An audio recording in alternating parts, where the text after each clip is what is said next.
beses na nakakita ako ng pating sa malapitan. Kaya gano'n na lang ang takot ko nang bigla itong gumalaw. Pero imbis na umatake, kusang lumangoy papalayo ang pating.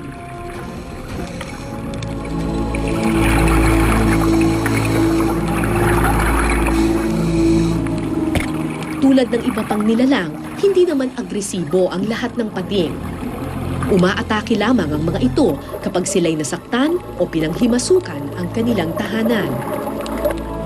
Isang leksyon na babaunin ko hanggang sa aking pag-ahon. Well, it's good to see you guys enjoying the reef and the fishes. Pero we must also be aware of the different behaviors of the animals. Yung triggerfish na nakita kitang finifeel mo siya. Bakit siya on its side? Probably kasi yung mga eggs niya nandoon and the fish was trying to protect the eggs. And if you get too close, they become aggressive. Kasi at the end of the day, teritoryo to ng mga isda, hindi to teritoryo ng tao. So tayo mga bisita lang tayo. All the more na dapat respetuhin natin yung kung ano man yung kaharian na nakikita natin sa ilalim.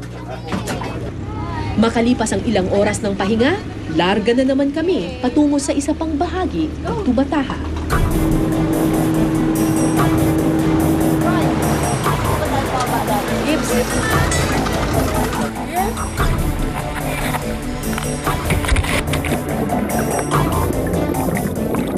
Malayan Wreck kung tawagin ang parting ito ng Tubataha. Noong dekada 70 kasi, isang barko ang lumubog sa bahaging ito.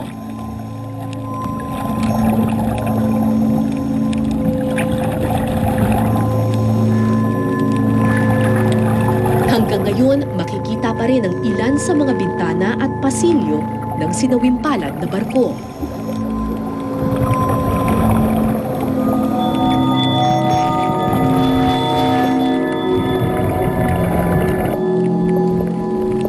Binahaya na ito ng corals at nagsisilbi ng tahanan ngayon para sa mga isda ng Tubataha.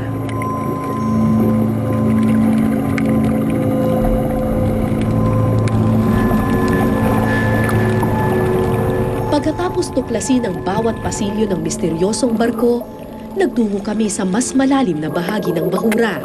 At dito, isang kakaibang nilalang ang sumabay sa aming paglangoy.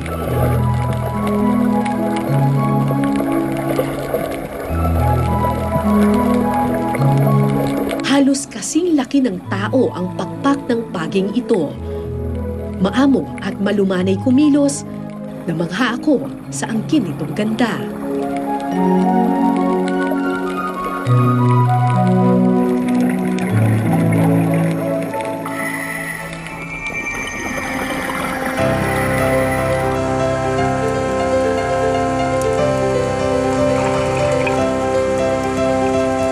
Maya-maya pa, nagpakita naman ang isang grupo ng mga pawikan. Endangered na ang ilang uri ng pawikan. Palibhasa'y likas na maamo, marami sa kanila hinuhuli at pinapatay ng tao.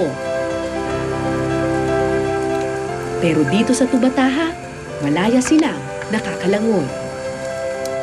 This is an example of Philippine reefs long time ago, bago natin inubos yung pangisdaan sa malalapit sa, sa islands and all.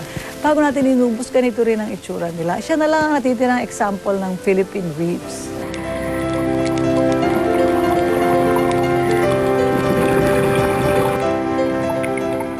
Ito ang dahilan kung bakit noong dekada 80, idineklara na Marine Park Sanctuary ang Tubataha. Bawal mangisda at manguha ng anumang bagay sa parting ito ng dagat. Paniwala kasi ng mga eksperto, dito sa Tubataha nangingitlog at nagpaparami ang mga corals, isda at naglalakihang nilalang ng karagatan. Ito ang huling santuaryo ng mga hayop na ito. Sila yung nanganganak. Nagbe-breed sila dito. At yung kanilang mga itlog, yung larvae nila, ay natatransport through current dun sa mga fishing grounds na kung saan meron ng mga communities. Matyaga kong pinagmasdan ng isang pawikan habang ito'y kumakain. Nakakatuwang tingnan na dito malayo sila sa kapahamakan. Pero malayo nga ba sila sa panganib? Lingid sa kaalaman ng pawikang ito na sa di kalayuan, ilang plastik at basura ang nakasiksik sa mga halamang dagat. Yung mga maliliit na pieces ng plastic, especially pinapagamalang jellyfish ng mga sea turtles. Because they eat jellyfish. Yung mga birds, maliliit yan, kakainin nila. Tapos, Ganyan. what happens to them? And then they die. We have seen birds na patay na tuyo na may mga plastic sa loob ng tiyan. Matapos tanggalin ang basura sa mga corals, muli kong sinundan ng maamong pawikan. Sinabayan ko ito saan man ito magtungo.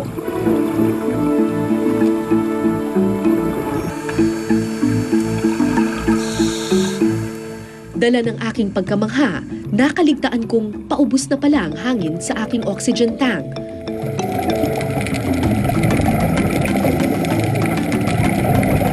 Dahan-dahan akong umahon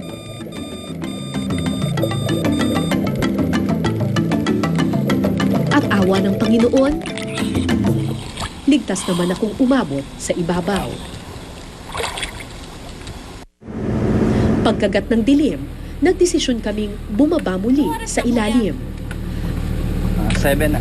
7 o'clock ng gabi?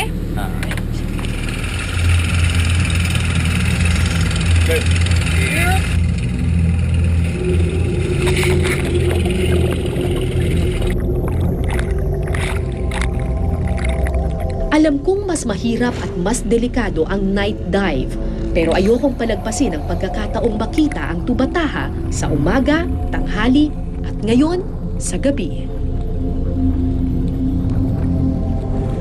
Maliban sa ilaw mula sa aming flashlight, halos bulag kami sa sobrang dilim.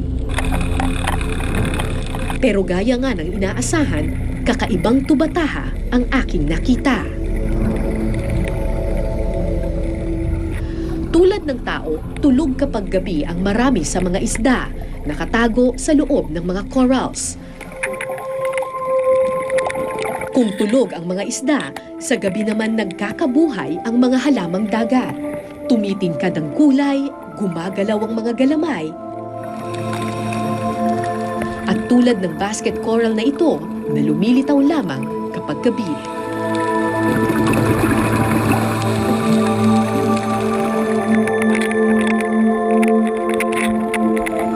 Paahon na kami nang madaanan namin ang isang mabuhanging parte ng karagatan. Akala ko tumpok lang ng buhangin ang nasa aking harapan, pero laking gulat ko nang makitang may mga mata ito. Isang uri ng stingray ang nakita naming natutulog sa buhangin. Sadyang ibinao nito ang sarili sa buhangin para hindi ito mahalata ng ibang isda. Pero nang maramdaman nitong may mga nilalang na malapit sa kanya, agad itong lumangoy at naglaho na parang multo.